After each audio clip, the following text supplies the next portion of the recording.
Metrix provides a modular and field-configurable device that is perfect for monitoring reciprocating compressors efficiently and economically.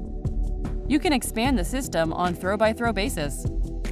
Metrix is the biggest supplier of monitoring systems for non-API 618 reciprocating compressors in the world. Our suite of vibration sensors includes the ST5580E velocity transmitters monitoring crankcase vibration, the IT6810 transmitters monitoring impact at the crossheads, and the MX2034 proximity transmitters monitoring average rod position at each of the piston rods. This sensor suite has served our customers well. Metrix is announcing the 5580 signal conditioner and the SW5580 switch that improves the way we monitor reciprocating compressors.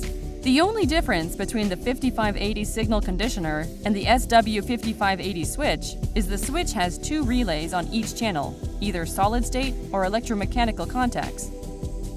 The 5580 and the SW5580 are two-channel devices. This gives us the ability to look at two inputs and get two outputs, or to use one input and get two outputs. For simplicity, we will use the SW5580, knowing that the 5580 can do the same thing with the exception of the relays. Let me explain. Instead of two ST5484Es at each end of the reciprocating compressor, we install two SA6200A accelerometers. Both of these crankcase monitoring accelerometers will be inputs into one SW5580. The SW5580 will convert the raw acceleration signal into a useful integrated velocity 4 to 20 milliamp signal and will use a unity gain amplifier to send the raw signal to a monitor or patch panel up to 300 meters away. The next part of the sensor suite is to replace each of the IT6810 impact transmitters installed on each crosshead with an SA6200A accelerometer on each crosshead.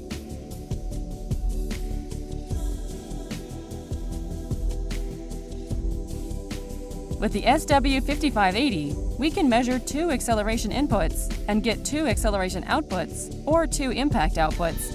We can also take in one acceleration input and get out one acceleration output from channel 1 and one impact output from channel 2.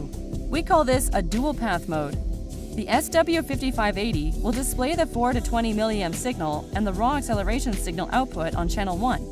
It will also employ a unity gain amplifier to send the raw signal to a monitor or patch panel up to 300 meters away.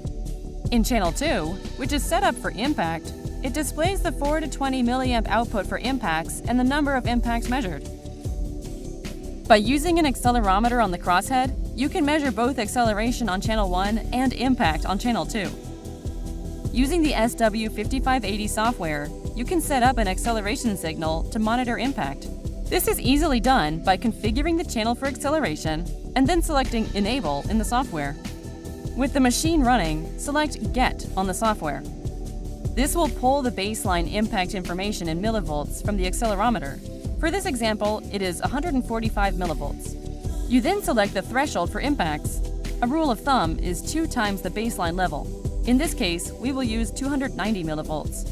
Then, you insert the machine speed in revolutions per minute. In this case, we will use 900 RPM. Notice the reset time is automatically set by the software to measure impacts within 16 revolutions of the machine. In this case, 1.1 seconds. After the Send button is clicked on the software, the SW5580 will start measuring impact on channel 2. The third part of the sensor suite has historically been the MX2034 proximity transmitter observing average rod position.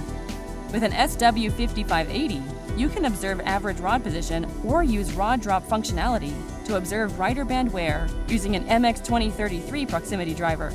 In a dual path mode, you can take in one MX2033 proximity driver input and observe rod drop on channel 1 and observe rod vibration on channel 2. In the SW5580 software, you can change a rod position measurement to a rod drop measurement by using similar triangles to extend the rod position measurement to the rider bands. This is done simply by inputting the values for L1 and L2. L1 is the distance from the wrist pin to the proximity probe measurement at top dead center, and L2 is the distance from the wrist pin to the center of the piston. For this example, L1 is 50 inches and L2 is 100 inches. We can also do the same thing with metric units. For the MX2033 proximity driver, to set 0 or 12 milliamps from the SW5580 for the rider band measurement, you insert the gap voltage of the wrong position measurement. For this example, we will use -9 volts DC. You can see that there are now 0 mils of rider band wear. If you already have 10 mils of rider band wear, you can insert -10 volts DC and the system will calculate 10 mils of wear.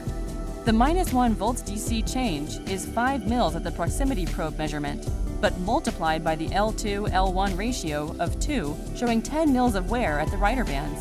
You should also note that the 4 to 20 milliamp signal is no longer 12 milliamps, but now is 14 milliamps, and the display also shows 10 mils. With one MX2033 proximity driver input into channel 1, we can get 2 outputs. On channel 1, we have rod drop, and on channel 2, we have rod vibration, showing in mils peak to peak. For this example, we are showing 17 mils peak to peak. We have discussed how Metrix has improved reciprocating machine monitoring by providing more value with the same number of vibration sensors. The 5580 and SW5580 give you the opportunity to monitor crankcase faults using the accelerometers integrated to velocity on the crankcase, looseness in each throw by monitoring acceleration and impact at the crosshead, and rod vibration and rider band wear using rod drop proximity sensors. Metrix provides a modular and field configurable device that is perfect for monitoring reciprocating compressors efficiently and economically. Please contact Metrix. We look forward to hearing from you.